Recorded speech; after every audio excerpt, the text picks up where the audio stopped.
সংসদের বাদল অধিবেশন শুরু হলো 21শে জুলাই। উপরাষ্ট্রপতি জগদীপ ধনখড় রাজ্যসভার চেয়ারম্যান হিসেবে তার দায়িত্ব বিকেল 4টে পর্যন্ত পালন করলেন।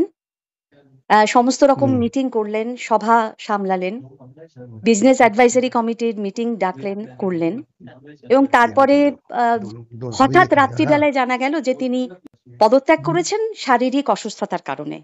এই শারীরিক অসুস্থতার বিষয়টা নিয়ে নানা রকম জল্পনা চলছে, অনেক কিছু অনেকে বলছেন। আপনি রাজ্যসভার সাংসদ হিসেবে কি মনে করেন? দেখুন, এটা হচ্ছে রাজনৈতিক শারীরিক অসুস্থতা, এটা নিছক শারীরিক অসুস্থতা নয়। আমরা দেখেছি তাকে, তিনি সুস্থভাবে সারাদিন কাজ করেছেন, তার শরীরের কোনো অসুস্থতার লক্ষণ নেই, বা তিনি কথা বলেননি যে আমার শরীর ভালো লাগছে না ইত্যাদি। হঠাৎ পদত্যাগ করেছেন, এটা একটা রাজনৈতিক কারণ আছে। আমার যেটা মনে হয় সেটা হচ্ছে যে উনি তো আরএসএস এর একজন একনিষ্ঠ সাধক। উনি নিজে প্রকাশ্যে রাজ্যসভাতেই একথা উল্লেখ করেছেন, এবং ওর এই পদত্যাগের পেছনে আরএসএস এর কোনো একটা পরিকল্পনা আছে বা দুরভিসন্ধি আছে, এটুকু আমার মনে হয়। এখন তো অনেক কথা উঠে আসছে, সেসব কথা কতটা গ্রহণযোগ্যতা আছে, যুক্তিগ্রাহ্যতা আছে আমার মনে হয় না বলে সেগুলো আলোচনা করছি না।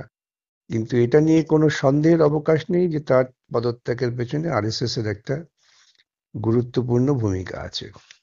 দুটো জিনিস আমি আপনাকে এখানে একটু উল্লেখ করতে চাই। একটা হচ্ছে যে উপরাষ্ট্রপতি এবং রাজ্যসভার চেয়ারম্যান হিসেবে তিনি যে বিজনেস অ্যাডভাইজারি কমিটির মিটিং ডেকেছিলেন প্রথম দিন অধিবেশনের, সেই মিটিংয়ে উপস্থিত ছিলেন না জেপি নাড্ডা সভার নেতা এবং কিরেন রিজিজু সংসদীয় বিষয়ক মন্ত্রী।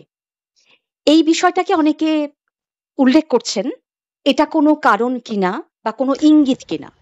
আমি তো বলছি যে বিভিন্ন কথা উঠে আসছে, যেমন কেউ কেউ আন্দাজ করছেন যে রাজ্যসভার বক্তৃতা করতে গিয়ে জেপি নাড্ডা বলেছেন যে আমি যা বলছি সেটাই রেকর্ডে যাবে। অর্থাৎ এটা তো ওদের ঔদ্ধত্যের প্রকাশ, এর পেছনে কোনো রাজনৈতিক বুদ্ধি আছে বলে আমার মনে হয় না। ঠিক অনুরূপভাবে বিজনেস অ্যাডভাইসারি কমিটি মিটিংয়ে তারা যাননি, সেটা আসলে তারা হয়তো বিরোধীদের এড়িয়ে যাওয়ার চেষ্টা করছিলেন, সেই জন্যই যাননি, আর কিছু না। এর পেছনে ধনখড় সাহেবকে অপমানিত করা বা এই ক্ষুদ্র সামান্য একটা বিষয় নিয়ে একজন উপরাষ্ট্রপতি তিনি পদত্যাগ করে দেবেন, ব্যাপারটাকে অত সহজভাবে দেখলে ভুল হবে বলে মনে হয় আমার। আরো গভীরে যেতে হবে, যে পেছনে, আমি আবারও বলছি, এর পেছনে আরএসএস এর একটা বড় ভূমিকা আছে। আরেকটা তথ্যের কথাও শুনছি, সেটা হলো বিচারপতি যশবন্ত ভার্মাকে ইমপিচ করার যে প্রস্তাব, সেটা যে গ্রহণ করেছেন তিনি বিরোধী সাংসদদের 50 জনের বেশি সাংসদের স্বাক্ষরিত যে প্রস্তাব, এবং সেই হিসেবেই লোকসভাতেও যে প্রয়োজনীয় সংখ্যক সাংসদের স্বাক্ষর সম্বলিত প্রস্তাব গৃহীত হয়েছে, সেটাও তিনি 21 তারিখে প্রথম দিনে ঘোষণা করেছিলেন। I need to inform you that I have received notice of motion to constitute a statutory committee for removal of Justice Yashwant Verma, Judge of the High Court of Judicature at Rajasthan, at Allahabad. এটা শাসক শিবিরের মনোপুত হয়নি এরকম কথাও শুনছি, এর মধ্যে কতটা সত্যতা আছে মনে হয়? এই কল্পনা, যেটা ঘটনা, আমরা বারবার চাপ দিচ্ছি যে ইমপিচমেন্টে কি হলো, আমরা মোশন নিয়ে এসেছিলাম, লোকসভাতেও তো 150-র উপর সাংসদ সই করেছেন বলে আইনমন্ত্রী নিজে সভায় বলেছেন। সুতরাং এটা তো শাসকের ইচ্ছা অনিচ্ছার উপর নির্ভর করে না। একটা হতে পারে যে যখন বিতর্ক শুরু হবে তখন বিতর্কের মধ্য দিয়ে বিজেপির নক্কারজনক সংবিধান বিরোধী ভূমিকা সেটা হয়তো প্রকাশিত হবে, কিন্তু সেটাকেও ঠেকিয়ে রাখবেন কি করে? ওকে ইমপিচমেন্টটা আলোচনা করতেই হবে, যেখানে ন্যূনতম সাংসদদের সাক্ষ্য নিয়ে ইমপিচমেন্টের প্রস্তাব পাশ হয়েছে, তাকে তো আর চাপিয়ে রাখা যাবে না। জগদীপ ধনখড়ের বিরুদ্ধে অনাস্থা প্রস্তাব আনা হতে পারে এরকম কথাও শোনা যাচ্ছিল। এটা কি? না না না, সে তো আমরা এনেছিলাম হ্যাঁ, অনাস্থা প্রস্তাব, কিন্তু সেটা কিন্তু তো সেটা তো গ্রাহ্য হয়নি। খারিজ হয়ে গেছে। ওটা হুম। কোনো কারণ নয়। তো অনাস্থা প্রস্তাব আসবে, উনি অনাস্থা প্রস্তাবের জন্য ভয় পালিয়ে যাবেন তেমন লোক আমার মনে হয় না, যতটুকু আমি ওকে জানি। উনি সেটা কোনো কারণই হতে পারে না। কিন্তু এগুলো এটা, সবই হালকা চলে দেখানো হচ্ছে, কারণটা গভীরে। হ্যাঁ, সেটা আমরা অনুমান করতে পারি। এতটাই গভীর যে এমন একটা অধিবেশন, বাদল অধিবেশন এই সময় শুরু হবার কথা ছিল না, এগিয়ে আনা হয়েছে অনেকটাই। এবং এখানে অপারেশন সিঁদুর, পেহেলগামের সন্ত্রাসবাদী হামলা, বিহারে যে বিশেষ ভোটার সংশোধনী অভিযান চলছে, এই বিষয়গুলো নিয়ে, এবং বাংলাভাষীদের বাংলাদেশি তকমা দিয়ে বাংলাদেশের ঢুকিয়ে দেওয়ার চেষ্টা বা তাদের ডিটেনশন, এই সব কটা বিষয় নিয়ে অধিবেশন উত্তপ্ত হবে, আলোচনা হবে। জগদীপ ধনখড় চেয়ারম্যান হিসেবে, রাজ্যসভার চেয়ারম্যান হিসেবে তার সভা পরিচালনা, এটা নিয়ে অনেক সময় অনেক বিতর্ক হয়েছে। বিরোধীদের সঙ্গে তার তুমুল তর্কাতর্কি হয়েছে। অনেক রকম অপ্রীতিকর পরিস্থিতিও তৈরি হয়েছে।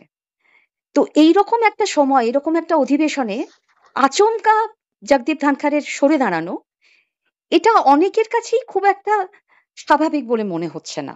স্বাভাবিক তো নয়ই, এতে কোনো সন্দেহ নেই। এটা মোটেই স্বাভাবিক নয়। এটা নিছক শারীরিক অসুস্থতা, মোটেই কারণ নয় যে কারণে জগদীপ ধনখড়ের মতো মানুষ তিনি এত উচ্চ পদ থেকে পদত্যাগ করে দিলেন। কারণ কয়েকদিন আগেও তিনি বলেছিলেন যে আমি আমার পুরো টেনিউরটা কমপ্লিট করব, সাফল্যের সঙ্গে শেষ করতে চাই। যদি না কোনো ডিভাইন হস্তক্ষেপ হয়। হ্যাঁ, সেই।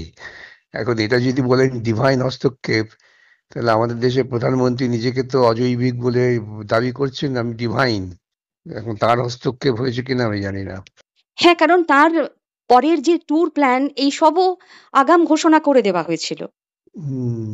এবং অধিবেশনের প্রথম দিন তাকে দেখে কেউই বোঝেননি যে তার কোনো রকম শারীরিক সমস্যা এতটাই গুরুতর হয়েছে যে তিনি রাতের মধ্যেই আহ, পদত্যাগ করবেন। না না, এটা তো সবটাই কিন্তু জল্পনার অবসান হবে আগামী দিনে সত্য যখন প্রকাশিত হবে। আপনার মনে হয় যে সত্য প্রকাশ্যে আসবে?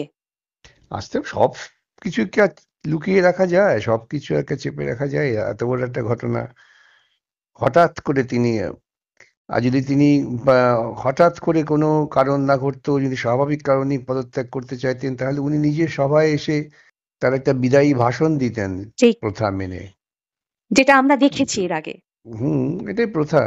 সেসব আমরাও তাকে সুযোগ পেতাম দু চারটে ভালো ভালো কথা বলার, সবটাই তো বঞ্চিত হলো অর্থে যে তিনি সভাপতি নিজে পদত্যাগ করতে চাননি, তাকে পদত্যাগ করানো হয়েছে। তো এর পরের যেটা বোঝা গেল যে ডেপুটি চেয়ারম্যান তো সামলাবেন, হ্যাঁ, সে তো সামলানোটা বেশ কঠিন। সামলাবেনই। আর দুদিন তো হলোই না, আজকেও সারাদিন হই হই করে জয়েন হয়ে গেল। আগামী কয়েকদিন এসবই চলবে বলে আমার যতদিন না, ধারণা। মানে আবার নতুন করে উপরাষ্ট্রপতি নির্বাচন হচ্ছে। না, সেটা তো অনেক দূর। উপরাষ্ট্রপতি নির্বাচন নয়, যে গুরুত্বপূর্ণ বিষয় নিয়ে সমস্ত আলোচনা, বিশেষ করে বিহারে ভোটার হুম। এবং যে হলফনামা দিয়েছে নির্বাচন কমিশন সুপ্রিম কোর্টের কাছে, সেটা তো একটা ভয়াবহ ইঙ্গিত বহন করছে। কিরকম? নির্বাচন কমিশন সুপ্রিম কোর্টের হলফনামা দিয়ে বলেছেন ভোটার কার্ড, রেশন কার্ড, আধার কার্ড কোনো কিছুই গ্রহণযোগ্য হবে না। তাহলে কি গ্রহণযোগ্য হবে? তার মানে ভারতবর্ষের শতকরা 50% মানুষই তো ভোটার লিস্টের বাইরে চলে যাবেন। সুতরাং এগুলো পরিকল্পনাটা অনেক গভীর হচ্ছে। এবং এটাও বলেছেন যে শেষ কথাটা নির্বাচন কমিশনই বলবে। ঠিকই তো, যে সংবিধান তাকে একটা স্বাধীন সত্তা দিয়েছে, কিন্তু সেই স্বাধীন সত্তাটা সে যদি সংবিধানের মর্মবস্তুকেই উচ্ছেদ করার পরিকল্পনা করেন, তাহলে তো স্বাধীন সত্তাকে স্বৈরতান্ত্রিক সত্তায় পরিণত করা হচ্ছে। সেটাই হচ্ছে এদেশে মোদির কাম্য। মোদি এখন সম্পূর্ণ স্বৈরতান্ত্রিকভাবে সমস্ত প্রশাসনিক ক্ষমতাকে নিয়ন্ত্রণ করতে চান। সে আরএসএস কেও এখন অবজ্ঞা করতে চাইছে। কিন্তু বিহারের যে সংখ্যায় ভোটাররা তালিকা থেকে বাদ যাচ্ছেন বলে শোনা যাচ্ছে, সংখ্যাটা তো লাফিয়ে লাফিয়ে বাড়ছে এখন। আমি তো বললাম আগামী দিন ভারতবর্ষের শতকরা 50% মানুষই ভোটার তালিকা থেকে বাদ হয়ে যাবে। তাহলে এই কিরকম যে সমস্ত নাগরিক হবেন তাহলে? হ্যাঁ, আসলে একেবারে উচ্চ বর্ণের কিছু মানুষ সুবিধাভোগী, আগে যেমন ব্রিটিশ আমলে জমিদাররা আর ইনকাম ট্যাক্স পেয়ীরা ভোট দিতে পারতেন, সেই দিকে যাওয়ার চেষ্টা করবে আস্তে আস্তে, কারণ তাদের ডকুমেন্ট ঠিক আছে, আর কারো তো ডকুমেন্ট ঠিক নেই। যে ডকুমেন্টের কথা নির্বাচন কমিশন বলছেন, সেই ডকুমেন্টেও ভারতবর্ষের শতকরা 50% লোকই বার করতে পারবেন না। যে ইস্যুটা তৃণমূল কংগ্রেস নেত্রী মুখ্যমন্ত্রী মমতা ব্যানার্জি বিশেষভাবে তুলে ধরেছেন, সেটা হলো যে এই ভোটার তালিকা সংশোধনের নামে জেনুইন বহু ভোটারকে বাদ দেবার একটা পরিকল্পনা করা হচ্ছে এবং নির্বাচন কমিশনকে তিনি সেই অভিযোগে অভিযুক্ত করেছেন। এখন এই বিষয়টাকে কেন্দ্র করে কি পশ্চিমবঙ্গে বিজেপির বিরুদ্ধে বাকি দলগুলোকে আমরা এক জায়গায় দেখব? সারা দেশেই দেখতে পাচ্ছেন, বিহারে দেখলেন সমস্ত এই ইন্ডিয়া জোটের ঐক্যবদ্ধ হয়ে ধর্মঘট করলো। বিষয়টা মূল পশ্চিমবঙ্গের কথা কথা, জিজ্ঞেস করছি। পশ্চিমবঙ্গতে একই বিষয়টা তো সর্বভারতীয়, বিষয়টা তো পশ্চিমবঙ্গ কেন্দ্রিক না। এবং আমি আপনাকে বলি, নিশ্চিত থাকতে পারেন মমতা এই আন্দোলনের মূল জায়গা থেকে সরে যাবেন। যখন মূল প্রশ্নগুলো উত্থাপিত হবে তখন তিনি পালিয়ে যাবেন, এটা নিশ্চিত লিখে রাখতে পারেন। এই প্রশ্নে তৃণমূল কংগ্রেস যদি কোনো রাজনৈতিক কর্মসূচি নেয়, ধরা যাক, তাতে কি সিপিআইএম যোগ দেবে? আমাদের স্বাধীন রাজনৈতিক কর্মসূচি থাকবে। আমরা ওদের কর্মসূচি, যে কর্মসূচি হবে আপোষমুখী, তার সঙ্গে কেন যোগ দিতে যাব?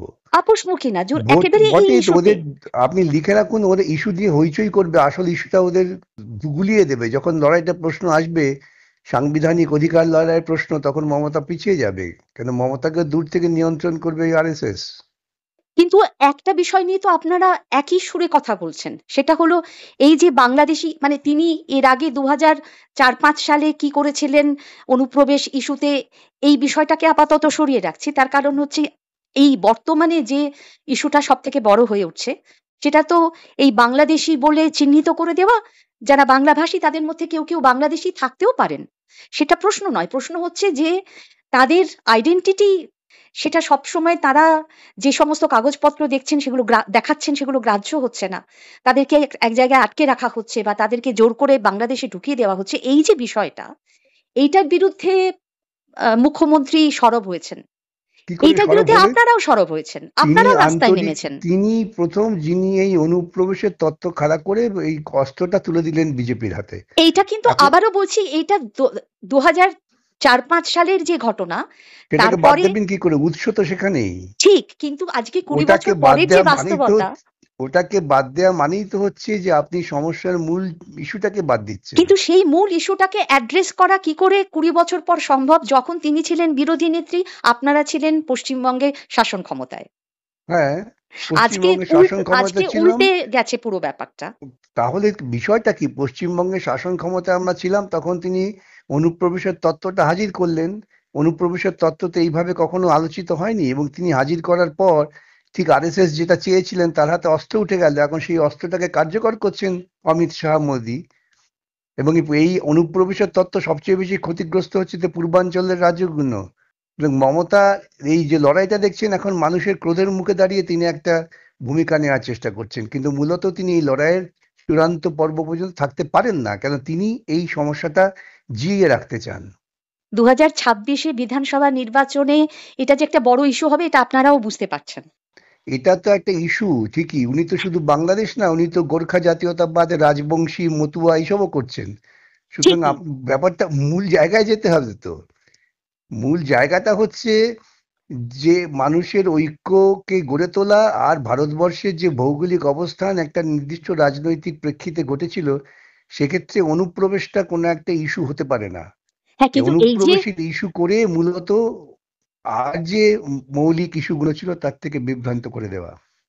এবং আপনি বলছেন, আমি বলছি লিখে রাখুন, এই নিয়ে যখন আন্দোলনের চূড়ান্ত পর্বে পৌঁছবে, তখন দেখবেন যে মমতার দল তারা বিজেপির সঙ্গে একমত হয়ে গেছে। জগদীপ ধনখড়ের উপরাষ্ট্রপতি পদে প্রার্থী হওয়ার সময়ই, তাই মানে তো তার আগে প্রথমে কিন্তু খুব আমরা এখানে দেখেছি রাজ্যপাল হিসেবে জগদীপ ধনখড়ের সঙ্গে শাসক দলের এবং মুখ্যমন্ত্রীর একটা তীব্র সংঘাতের পরিস্থিতি। হ্যাঁ, আর যখন ভোট দেওয়ার প্রশ্ন, তখন জগদীপকে জেতাবার জন্য তখন তৃণমূল বয়কট কংগ্রেস করলেন। ভোটদানে বিরত থাকলেন, মানে এই ধরনের দৃষ্টান্ত আমাদের সামনে আছে। তাহলে কিন্তু বাংলাভাষী, বাংলাদেশি হিসেবে চিহ্নিত হয়ে যাওয়া বাংলাভাষীদের, এইটা নিয়ে তো আপনারাও একইভাবে এটা তার সবাই, প্রতিবাদ এটা করছেন। এই ইস্যুটা আমার আপনার ব্যাপার নয়। ইস্যুটা হচ্ছে সামগ্রিকভাবে শরণার্থী, উদ্বাস্তু, নাগরিকত্ব, এই সমস্ত ইস্যু একসঙ্গে যুক্ত।